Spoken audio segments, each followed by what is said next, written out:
In the past, Respawn has always been trying to bring new characters into the meta. I mean, it is no secret that a legend like Gibraltar has been hard meta since Season 3. But there are times where buffs and nerfs from the devs have brought certain characters into the light a bit more. I mean, we are in a season with a ton of viable team comps. In previous seasons, you had to run one specific one or you were screwed. So hello everyone, I'm your hostess with the mostest, 8 Second Gaming, and in today's video, I'm going to be breaking down the changes coming in the next collection event, and what that means for the future of Apex.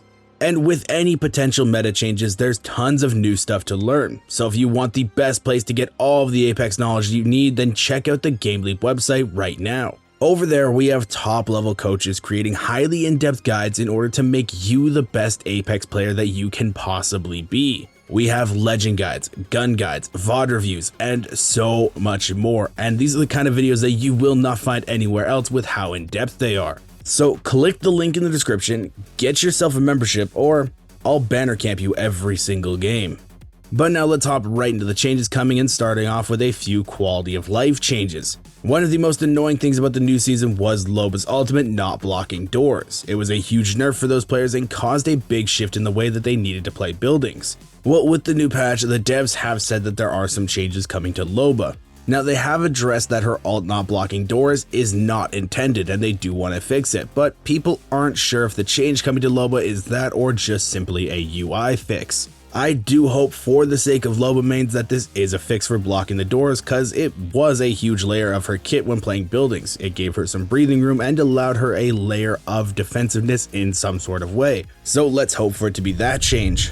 Next up, they are addressing some of the rampage glitches that are still out there with charging and fixing those, so that will be nice. I personally would much rather they just take it out of the game completely, but I do realize that that is asking for way too much.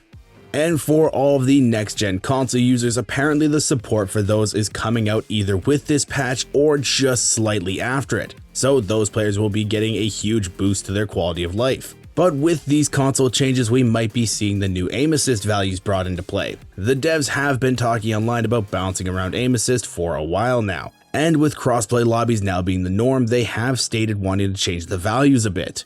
This most likely will mean that console players will be getting a slight value nerf from 0.6 to 0.4, the same value as PC controller players.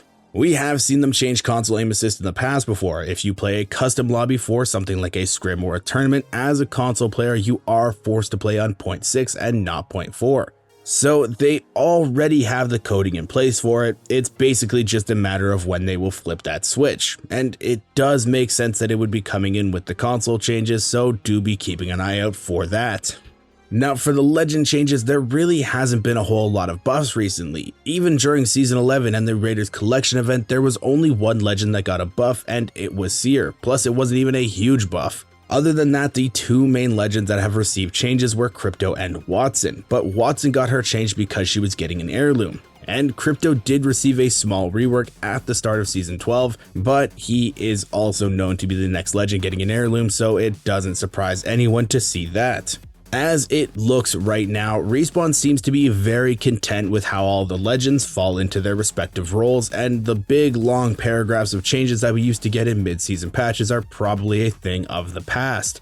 Unless something very drastic happens where Respawn is forced to make a large amount of changes due to unhealthy metas, then I highly doubt we will be seeing many big swaps to the game. It seems as though this really is the final spot for a lot of legends in the game, and that does worry me as a lot of legends still are pretty weak in their current state. I was hoping to see some changes that make them more viable in team comps, but from the looks of things, Respawn does want to keep off-meta picks a thing in Apex. So this does change a lot in the game because it seems like those big meta shifts during mid-patches aren't a thing anymore. That's not to say they won't happen at all, but it seems like Respawn is more focused around weapon meta changes than legends. They are looking at nerfing the Kraber a little bit and taking the Spitfire out of the care package. One of those is a good choice and one of them isn't, but I'll let you guys figure out what is what. And some people may not like this, but this is potentially Respawn staying true to their word in some form. When Apex Legends first came out, they did go on record saying that they wanted gunplay to be first and legend abilities to be second. And for a while now, legend abilities have been way too strong in fights. This could potentially be Respawn shadow nerfing abilities slowly and weaning players off of the reliance of abilities and making the game more gunplay centric. I definitely would not be opposed to that. I really enjoy the gunplay aspect of the game and wouldn't mind having it be more of a focus. In my opinion, it would make the game a lot more skillful if players actually really were forced to go into the firing range and learn all the recoil patterns because they had to focus more on their gunplay skills. But that's potentially me just being biased and hoping something comes to the game that would benefit me and potentially not benefit the entire player base. But what do you guys think about this? Was there something in the patch that you were excited for, or what did they not address that you were hoping they were? Is there anything that you want to see brought into the game? Let me know in the comments down below. I'd love to hear some community feedback. I really hope you guys enjoyed this video and learned something new. If you did, please remember to smash that like and subscribe button to stay up to date with the latest Apex Legends tips, tricks, and news. Thank you all for watching. Once again, I'm 8 Second Gaming, and I will see you in the next one.